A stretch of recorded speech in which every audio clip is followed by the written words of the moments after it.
I'm going to put a dot of lacquer on that screw to hold it in position so it doesn't drift. It would probably be more useful to lacquer the bracket on the underside to stop that drifting. But unfortunately, I've got to be able to slide this over that bracket, so that wouldn't work all that well. Okay, so that's done. That's ready. This is ready to go in. I've found my screws, and the screws in this case were a bit tricky to find, because the ones at the bottom can usually be counted on to be obvious because they're covered in glue from the base of the camera, or in this case they've been cleaned so thoroughly that they're fairly indistinguishable from the screws elsewhere in the camera. So I will put these where I think they belong.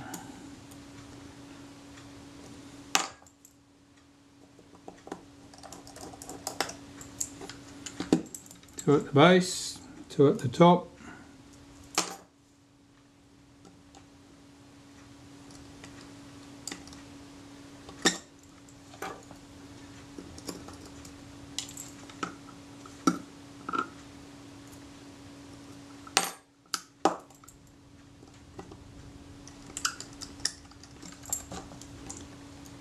This is a fairly early example. On later examples, instead of these screwing directly into that black shroud, there were little inserts in the black shroud that these screwed into.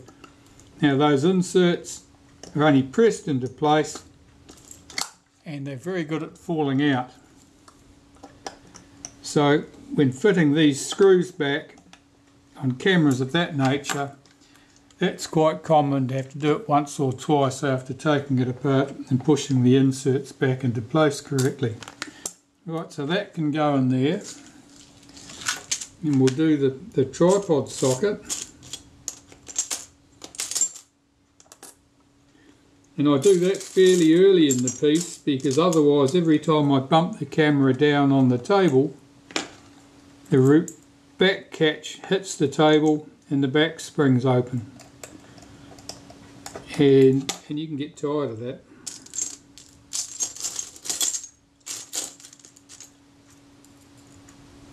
These screws would normally be nice and black on the heads from the glue, but here they're nice and clean. They look just like new. Alright, so those three screws in place, I'll tighten those up. That's their tripod socket done. While I'm at it, I think I'll do the back catch, the rewind rather.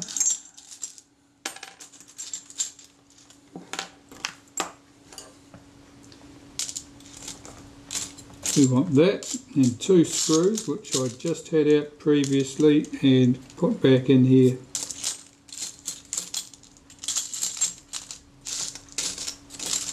Immediately afterwards.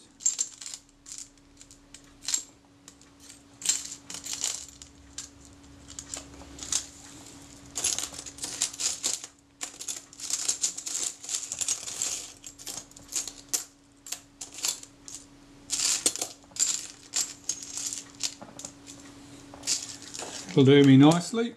Okay, now this one I'm just going to make sure that there's nothing hiding inside there. Sometimes in the cleaning process one of the tiny little screws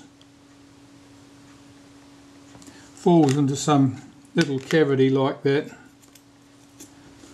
and it's hard to retrieve. We're good today. Some synthetic grease on the inside shaft. This is keyed to the outside shaft with a tab on the end. You can see there's this egg-shaped slot there for that tab to run up into.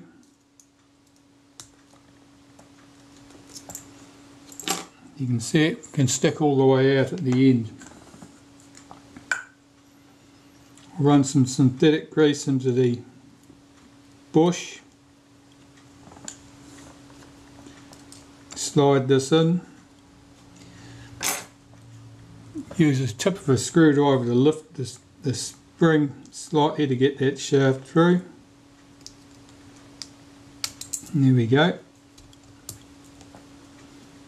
Check that that runs smoothly.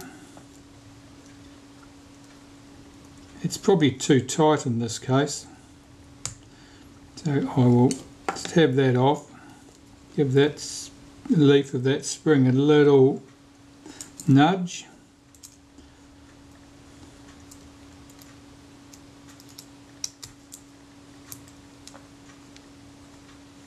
Yep, that moves smoothly. And put that on the top of the camera.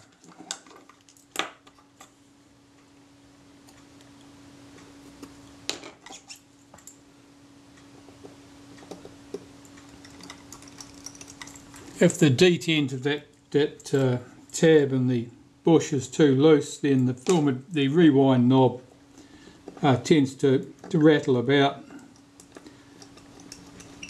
which is annoying. It doesn't cause any serious problems. If it's too tight, well, it just feels wrong when you're rewinding the film, really. It doesn't make much difference to anything else. Okay, we've got that part done. The shutter release I need to deal with now, which is why I've got that rewind in place. So for our shutter release, we have the main shaft. There was a small bush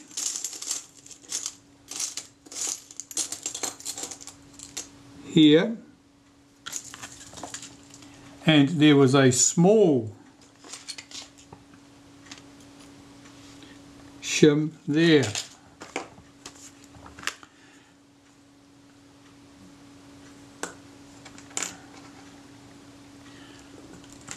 I'll lubricate this with a bit of molybdenum paste.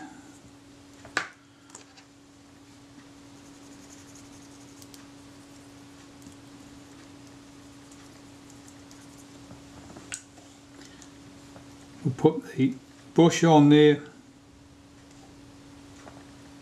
put that little shim on there.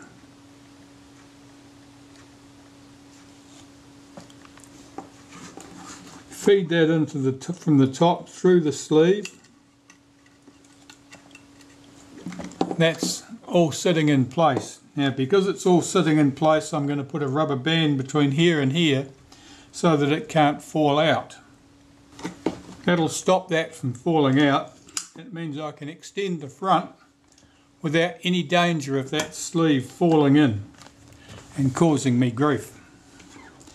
That rubber band's basically got to stay there now until such time as I'm ready to put the top on the camera. So our focus components here,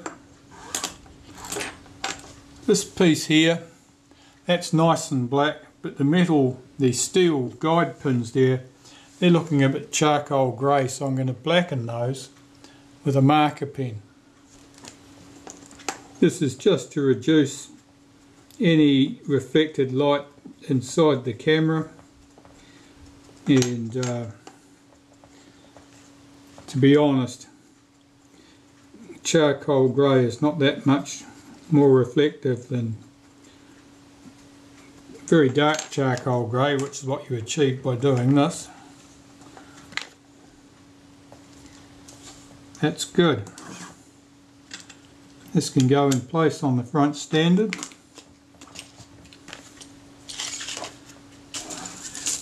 There are 4 nickel plated screws, hold that to the front standard.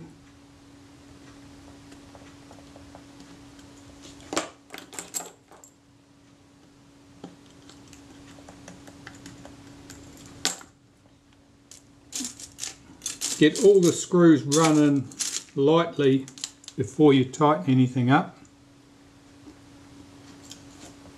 Otherwise you'll find that the alignment inevitably be slightly off and you won't be able to get the last screw positioned.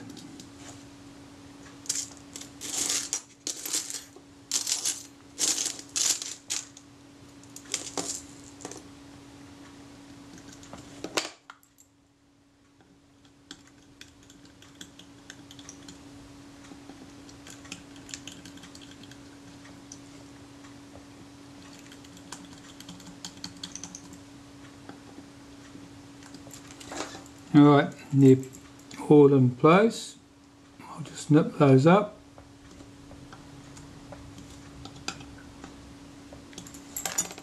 That's good.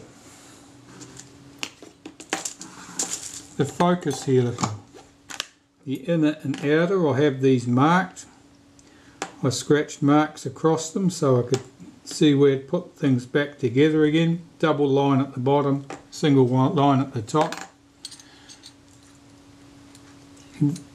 These should screw together neatly and run smoothly. They certainly run smoothly enough. I'm looking for my alignment marks. I've got a double line on the outside here and the inner is out about 180 degrees there. Let's see, here we go, yep, just about.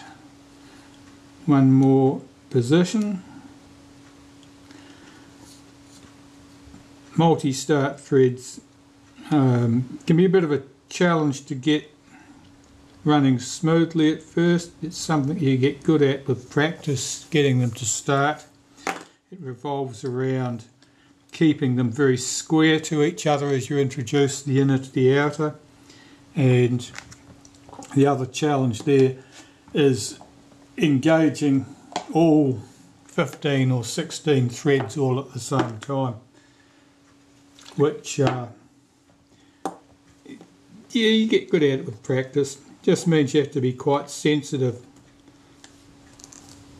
to the feel of it as you back this out and you feel it click in.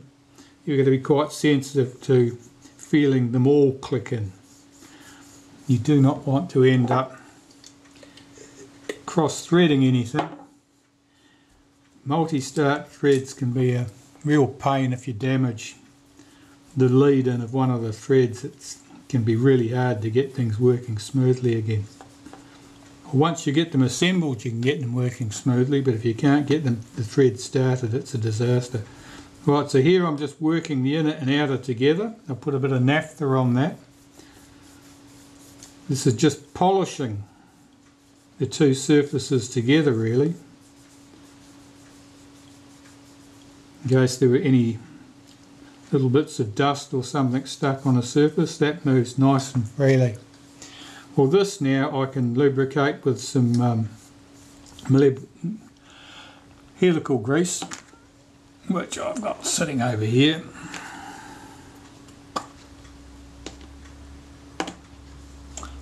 That's what I'm using. Helimax XP optical and instrument helicoid grease. Full of lithium and PTFE, it tells me.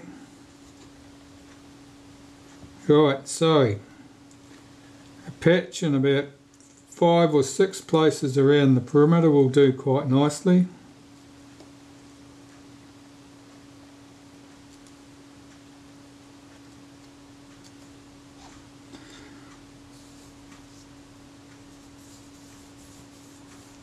Work that in.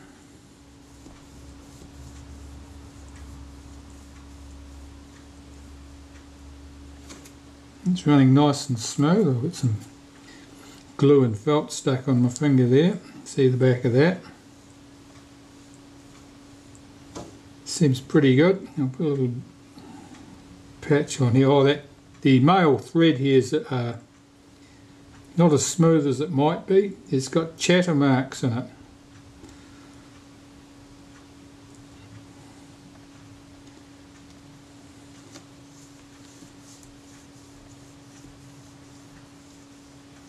Well, that's stiffened up.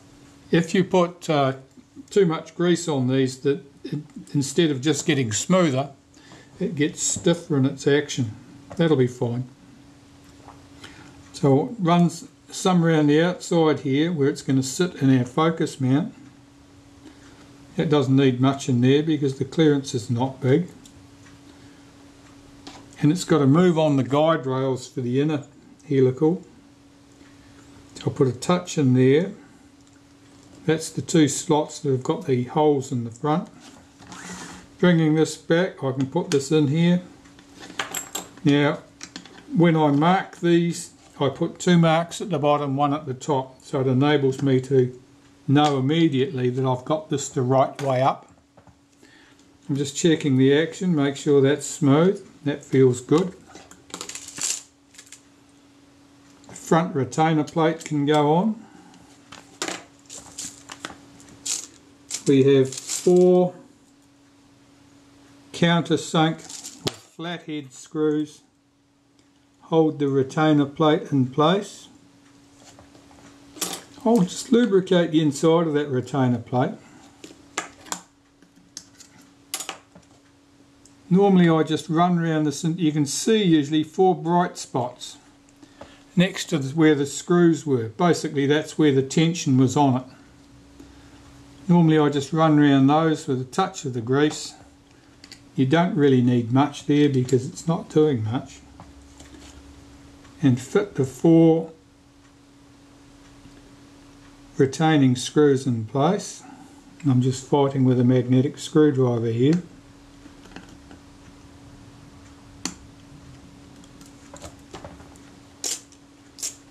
And as usual, don't tighten the screws until they're all in position.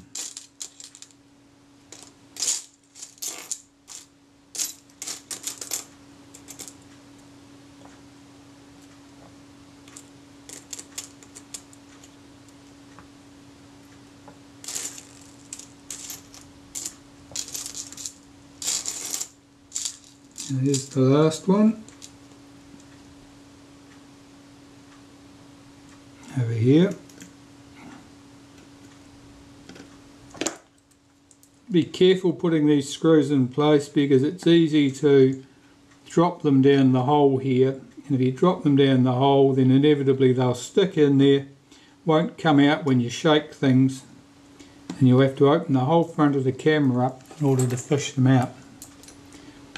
And of course I know that from experience, having done it on many occasions. Alright, so I can collapse the front, got to make sure that that shaft passes up through there, and fit the 4 black screws that will hold the bellows to the back of the front standard.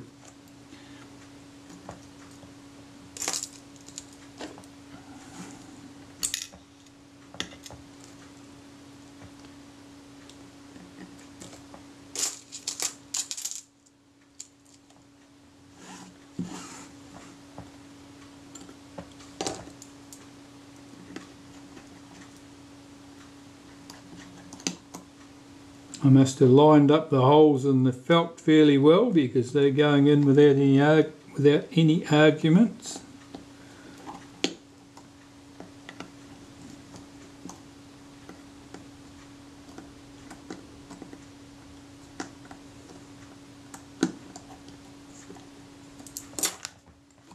Right, extend the front again. Our focus scale ring can go on. Of course I have my alignment marks that I've carefully carved into this, so I can see exactly where that goes. There's also the ghost of where the screw heads sat, which is very handy, and that can also give you a good indication of where things are supposed to be, particularly if you've failed to make any markings when you had took the camera apart, or in cases where you get the camera as a jigsaw puzzle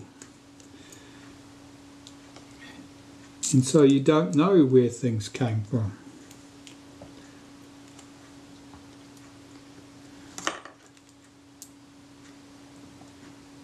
I probably get about 1 jigsaw puzzle a year where a camera arrives in plastic bags.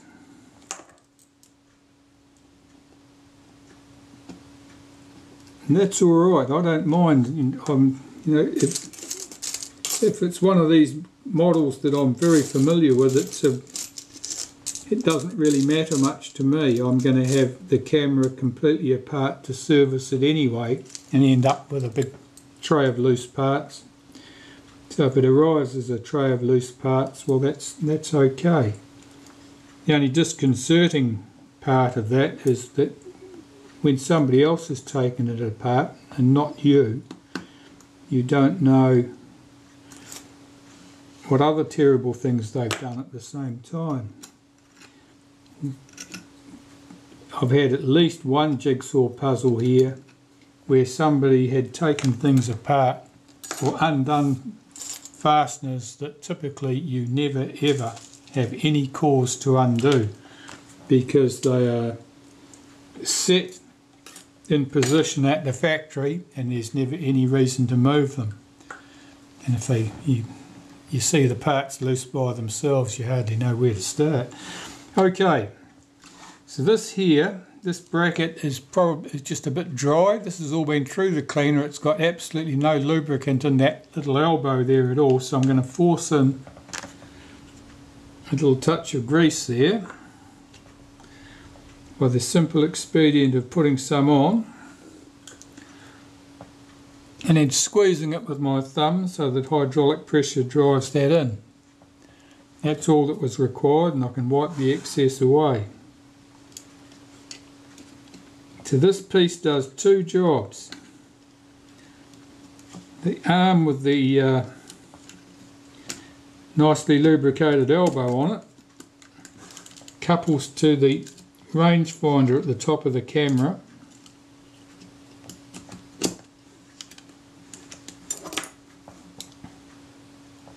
and this little forked tab here locates the shutter to stop it rotating in the mount, to ensure that the shutter stays where you left it. The top of the shutter is always at the top. We'll do up those two screws. At the top of the camera I can just see that arm there. Let's see if I can get it across a little bit. Yep, I can just see that. And here is the screw that goes in there.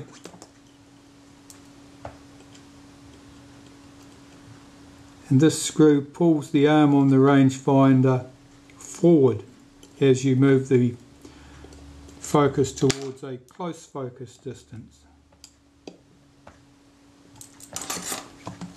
The track that this screw runs in, this stud, has got a bend in it, and basically that's there so that when you fold the front of the camera down with the aid of that elbow on the arm, as it gets to that point the arm sweeps off to the side out of the way. If it was just a straight arm it would have to stick out through the back of the camera somehow when you collapse the front, which wouldn't be very good. Okay, so that's all in place.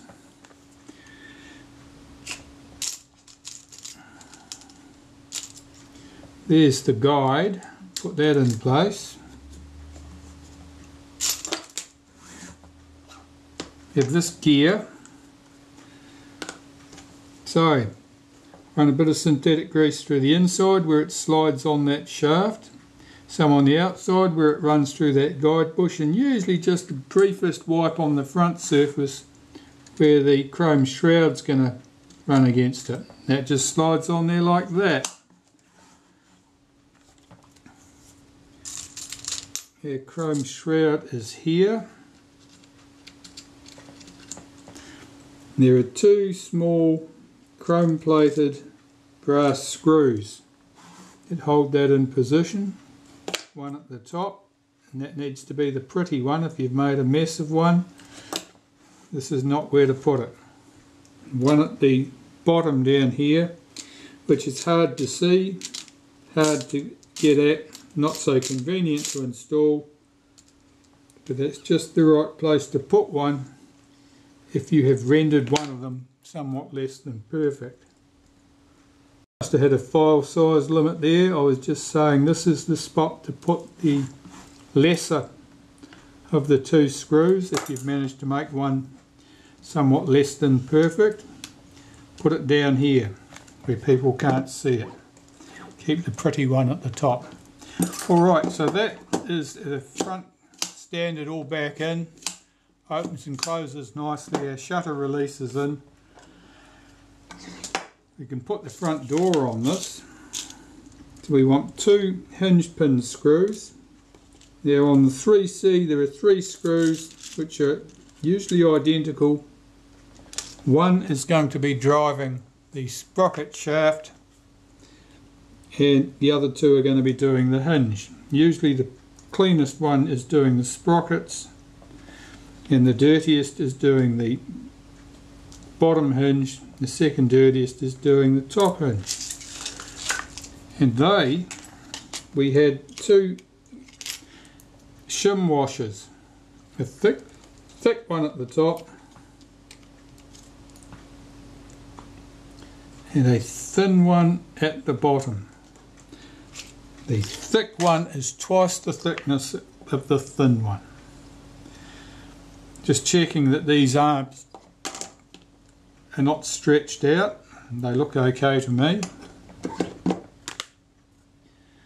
So some synthetic grease in this groove here and here.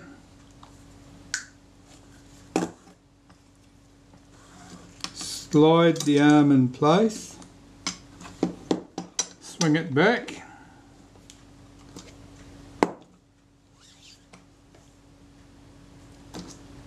a thick washer goes on the top,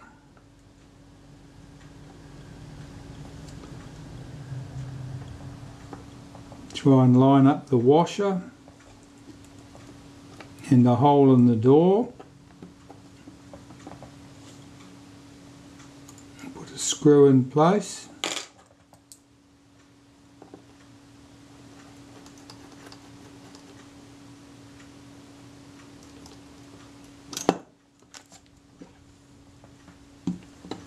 And the thinner of the 2 washers goes here. Sometimes you only have to look away for a second and pieces take the opportunity to run away. And so it was with my washer.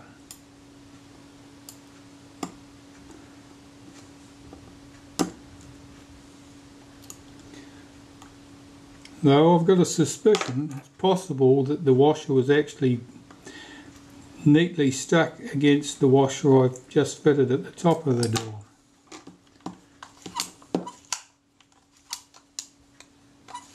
It opens and closes nicely.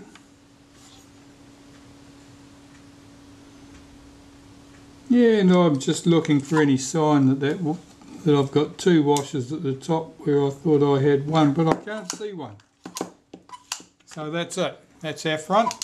Opens and shuts. Everything is nice and firm and rigid. Nothing flapping, nothing loose. The action's great. Shutter release up here. That's good. A rubber band will stop that getting lost. Otherwise, as soon as you went like this, the release would fall out. The sleeve would take the opportunity to escape and you'd be weeping and gnashing of teeth. And I can tell you that from experience. Alright, carry on now with the film advance stuff.